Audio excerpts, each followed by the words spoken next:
Hi, welcome back to my channel. My name is Carter Walker. Love talking about movies, music, games, and comics. I wanted to talk about the new movie M3GAN. Just came out last Friday. Honestly, I thought it was going to be terrible. Full disclosure, it just looked awful. The trailers did absolutely nothing for me.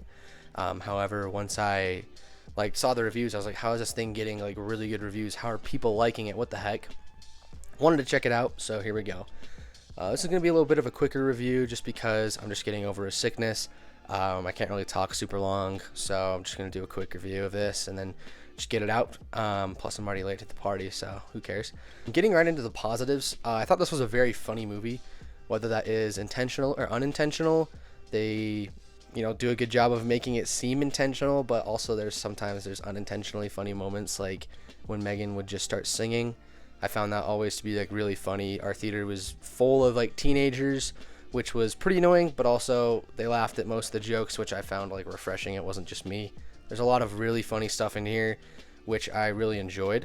And then on top of that, the violence, when M3GAN inevitably turns against her creators or whatever, I thought the violence was well done.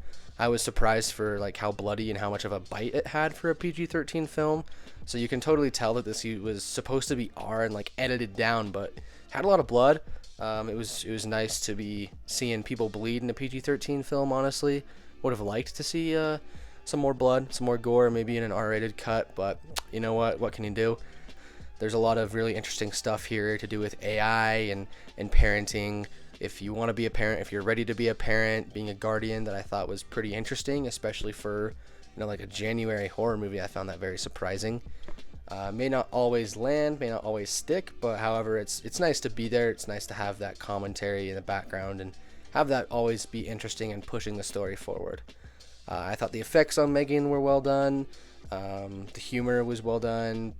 There was a lot of things that were well done in this movie. It's very adequately made. It's very pretty. The CGI wasn't awful. Jump scares weren't over the top. They weren't very plentiful. That kind of leads me into my mixed aspects of this movie. It wasn't really scary. It's a PG-13 horror film, and as scary as they can get, it's about Insidious, and as dumb as they can get comes to about Bye Bye Man and Slenderman. Nothing really too frightening or too scary. But I found this to just kind of be on the Slenderman end of things. It really wasn't scary. If this movie played it straight, dead serious, this movie would not be good. I would be getting very bad reviews, I'm sure. It just wouldn't be very interesting. It would be pretty much just a blatant ripoff of Chucky, and just not done with any bravado, not done with any personality. However, because they add the humor in here, it makes it a lot more interesting. Plus, the AI dynamic, the AI conversation is also very reminiscent of the 2019 Child's Play movie, done just as well. I haven't seen that movie in a long time, so I can't say if it's done better, but it's done very well in here. I thought that was very enjoyable. Another mixed aspect for me would be the kills. Some of them are really, really fun. Some of them are just off-screen stabbings. Not very, awesome. And it does take a long time for the kills to happen. It does take quite a while. I was kind of surprised. I was wow, this movie feels a little bit longer than it needs to. The pacing is also a little off. It's not as snippy as it could be. However, it is it's a very short movie. I was in the theater for 2 hours probably, which is nice. But I feel they could have maybe sprinkled in a little bit more carnage there. But I do enjoy spending time with M3GAN before she, takes her downturn to evil. And finally, closing out my mixed aspects would just be sometimes you don't know if the humor is intentional or unintentional.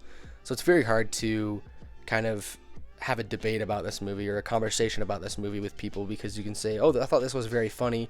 Someone else will say that was totally played straight, unintentionally funny, because this movie's full of things that are intentionally funny, jokes played at the audience, deadpan humor, very satirical, but also on the other hand, I can see this being very, very hard to talk about with people.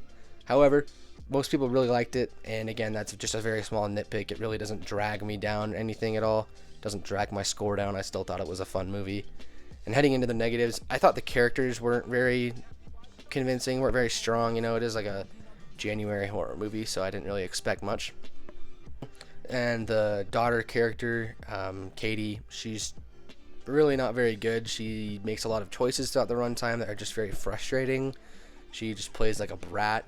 Again, she does lose both her parents in the opening minute, and so it's very understandable for her to be acting out that way. However, it does come off as annoying. It does come off as bratty. Like I was in the theater. I was like, oh my gosh, like dude, she just slapped her guardian. She just kicked the chair. She's like freaking out, like acting out. There's little things in the movie like not putting a glass of water on the coaster instead of the table. That's fine. Who cares? But then she like straight up like physically hits her like guardian and parent. It's weird. It comes off very weird. Overall in this movie, I really enjoyed it. I don't think it's a horror classic. I don't think it's something that I'll revisit anytime soon. It definitely has a lot of the same vibe as the 2019 Child's Play movie, where, you know, an AI doll goes crazy. I've only seen both films once. I can tell that the 2019 Child's Play movie and this are very, very similar. This is like obviously just a big middle finger to the studio that did that. If you know the background behind it, very funny. But again, I enjoyed it. Probably not something that I'll revisit a lot. Not one of my favorites of the year. However, a solid start to 2023. And, you know, if a lot of the horror movies are like this, very surprising, I would be in for a pretty good year. So, yeah. Overall, I'd say it's about a 6.5 out of 10. Well, if you're interested in anything else, movies, music, comics, games, feel free to like and subscribe. Comment down below what you thought of M3GAN, and I'll see you in the next one.